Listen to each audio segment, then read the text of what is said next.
বলেন। আমি আমি একা আসছি ব্রাহ্মণবাড়িয়া জেলার থেকে। আমি একজন সরকারের ছোট কর্মচারী। আমি সকাল 12:30টার সময় আসছি। মনে করছিলাম যে বড় বড় অতিথিরা আসলে বক্তব্য রাখবো। এই ভাইজানের নামও জানি না আমি। এই ভাইজান আমার কিছু বলার সুযোগ করে দেওয়ার জন্য এই ভাইজানের সালাম জানাই।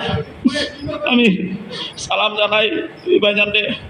আমি সরকারি কর্মচারী, একজন ছোট কর্মচারী। আপনারা সরকারি কর্মচারী হিসেবে চাকরি করেন, সবাই 8 ঘন্টা ডিউটি করে চলে যান।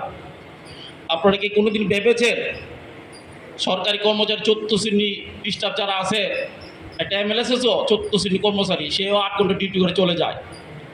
এত গুরুত্বপূর্ণ দায়িত্ব সরকারি কর্মচারীদের মধ্যে একজন নিরাপত্তা প্রহরী, নাইট গার্ড, তার ডিউটিকে 8 ঘন্টা